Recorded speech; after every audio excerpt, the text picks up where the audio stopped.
बड़ी खबर के साथ। और बड़ी खबर चंपावत से आपको बता दें, स्कूल के शौचालय की छत गिरने का ये मामला है।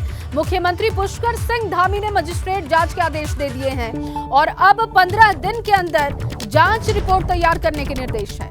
हादसे में तीसरी कक्षा के छात्र की मौत हुई थी। 5 घायल छात्रों को अस्पताल में भर्ती करवा दिया गया है।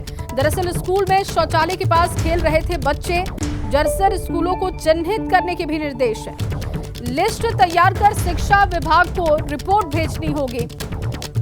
और इस पूरे मामले में अब देखिए, मुख्यमंत्री पुष्कर सिंह धामी ने मजिस्ट्रेट जांच के आदेश दे दिए हैं। साथ ही साथ आदेश इस बात के भी हैं कि बाकी के जो जर्जर स्कूल हैं उन्हें चिन्हित किया जाए, लिस्ट उनकी तैयार की जाए और शिक्षा विभाग को भेजी जाए। 15 दिन के अंदर जांच रिपोर्ट तैयार करने के निर्देश है।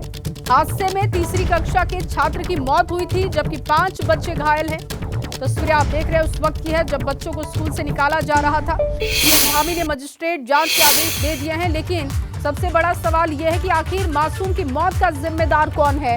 इस पूरे मामले में संज्ञान मुख्यमंत्री ने लिया है मजिस्ट्रेट जांच के आदेश देते हुए। साथ ही साथ आदेश इस बात के भी हैं कि जर्जर स्कूलों को चिन्हित किया जाए, लिस्ट उनकी तैयार की जाए और शिक्षा विभाग को भेजी जाए। इन सब के लिए 15 दिन का समय होगा। सीएम धामी ने साथ ही साथ ये भी कहा कि मजिस्ट्रेट लेवल की जांच हो और इस पूरे मामले में लापरवाही तय की जाए। जो शौचालय था जो आदि क्षतिग्रस्त था, बच्चे उसमें खेलते हुए चले गए थे और वो बिल्डिंग गिर गई थी। तो इसमें हमने पूर्व से ही इसमें हम लोग कार्रवाई कर रहे हैं। 2 तरह के जो बिल्कुल गिरास हुए हैं और नवनिर्माण किया जाना है, और दूसरे ऐसे जिनकी क्षतिग्रस्त है उसकी मरम्मत की जानी है। तो उसकी हमने पूरी सूची तैयार कर ली है। आज हमने सारे जिला पंचायत राज अधिकारियों के साथ अपने शिक्षा विभाग के अधिकारियों की बैठक की थी कि 15वें वित्त से, राज्य वित्त से, दैवीय आपदा से या राज्य योजना से या खनन न्यास से, जहाँ से भी बजट की व्यवस्था है, चूँकि धनराशि उपलब्ध है, तो जहाँ जहाँ मरम्मत होनी है मरम्मत करें। और ऐसे भवन जो निष्प्रयोज्य हैं, जिसको हम उपयोग में नहीं कर रहे हैं, उनको भी गिराने की कार्रवाई करें। लेकिन इस घटना से कई सवाल खड़े हो रहे हैं कि आखिर ऐसे जर्जर स्कूलों में बच्चे पढ़ाई को मजबूर क्यों हैं? शिकायतों पर अधिकारी ध्यान क्यों नहीं देते हैं? ये एबीपी गंगा सवाल उठा रहा है। देखिए, 3 तस्वीरें आपको दिखा रहे हैं। स्कूल के शौचालय की छत गिरने की वजह से एक बच्चे की जान चली गई, 5 बच्चे घायल हैं। 2 लाख रुपए का मुआवजा भी दे दिया गया है। 5 छात्र जो जख्मी है उनको हॉस्पिटलाइज करा दिया गया है, उनका इलाज हो रहा है। और साथ ही साथ इस पूरे मामले में अब जांच आगे बढ़ाई जा रही है। तो चंपावत हादसे पर कांग्रेस का सरकार पर निशाना भी सामने आ चुका है। उत्तराखंड कांग्रेस अध्यक्ष करण माहरा ने ट्वीट किया और स्कूलों की जर्जर हालत के लिए सरकार को जिम्मेदार बताया है। एक छात्र की मौत, 5 घायलों की खबर दुखद है। करण माहरा ने कहा कि यह बहुत दुखद है, बच्चों की जिंदगी के साथ खिलवाड़ किया जा रहा है। सीधे तौर पर सरकार को घेरा है, सरकार से सवाल पूछा कि आखिर जिम्मेदारी कौन लेगा। एक छात्र की मौत, 5 घायलों की खबर दुखद है। करण माहरा का ये बयान आपको बता रहे हैं। ट्वीट करते हुए उन्होंने सरकार को भी घेरा है। ये ट्वीट आप उनका देख सकते हैं। चंपावत हादसे पर कांग्रेस ने सरकार को घेरा, उत्तराखंड कांग्रेस अध्यक्ष करण माहरा ने ट्वीट किया। और इसी खबर पर ज्यादा जानकारी के साथ पंकज राणा मेरे सहयोगी जुड़ चुके हैं। पंकज, एक बच्चे की जान चली गई, 5 बच्चे जख्मी हैं। मजिस्ट्रियल जांच के भी आदेश दिए जा चुके हैं। इस मामले में ये जांच कैसे आगे बढ़ेगी? कितने दिन की मोहलत दी गई है? लिस्ट किन इलाकों की तैयार करने की बात सामने आई है?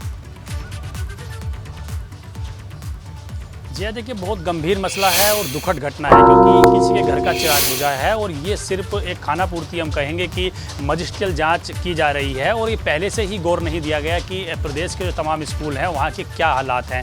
कई बार शासन स्तर पर और खुद विभाग स्तर पर यह बात कही जाती है कि प्रदेश के पर्वतीय जिलों में जो तमाम स्कूल हैं उनके जो भवन है वो काफ़ी जर्जर हालत में है, स्थितियाँ उनकी ख़राब हैं। कई बार मीडिया रिपोर्ट में भी ये खुलासा हुआ है कि प्रदेश के स्कूलों के जो भवन है वो बहुत खस्ता हालत में है और स्थिति बहुत ख़राब है। उस वक्त ये गौर नहीं दिया जाता और जब एक बच्चे की जान चली जाती है तो फिर मजिस्ट्री जांच के आदेश दिए जाते हैं और तमाम कार्रवाई की बात की जाती है। फिलहाल मुख्यमंत्री पुष्कर सिंह धामी ने कहा है कि इस पूरे प्रकरण की मजिस्ट्रियल जांच होगी कि किन कारणों से ये ऐसा हुआ है, क्योंकि बच्चे वहाँ खेल रहे थे और अचानक बच्चे खेलते खेलते उस शौचालय में चले गए और छत गिरने से ये दुखद घटना उत्तराखंड में हो गई। क्योंकि इसमें 15 दिन के अंदर जो SDM है उनको अपनी जाँच रिपोर्ट बनानी होगी और क्या ये भवन क्षतिग्रस्त था या फिर इसकी मरम्मत के लिए पैसा आवंटित खरीद हुआ था या फिर इसके बगल में दूसरा शौचालय बना था। ये तमाम चीज़ें जांच का विषय है कि जो घटना हुई है वो किन कारणों से हुई है। लेकिन गंभीर बात यह है जया, क्योंकि प्रदेश के तमाम ऐसे स्कूल हैं, 23,000 के करीब प्रदेश भर में स्कूल हैं, उनमें से अधिकांश स्कूलों की जो स्कूल हैं उनके जो भवन है बहुत बेकार हालत में है।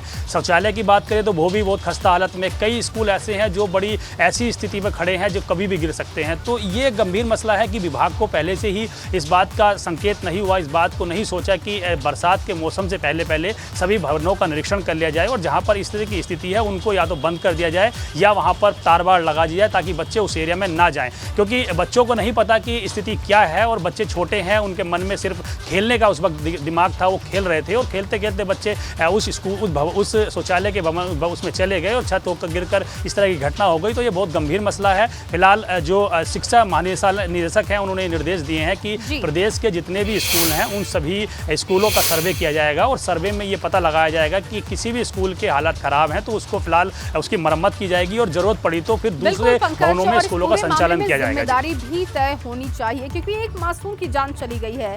पैसे तो दे दिए गए, मुआवजा तो दे दिया गया, लेकिन क्या बच्चे को वापस किया जा सकता है, इस पर भी सरकार को गंभीरता दिखानी होगी। बने रहिए पंकज, आगे भी कुछ खबरों पर आपसे अपडेट लेंगे। फिलहाल के लिए आपका शुक्रिया।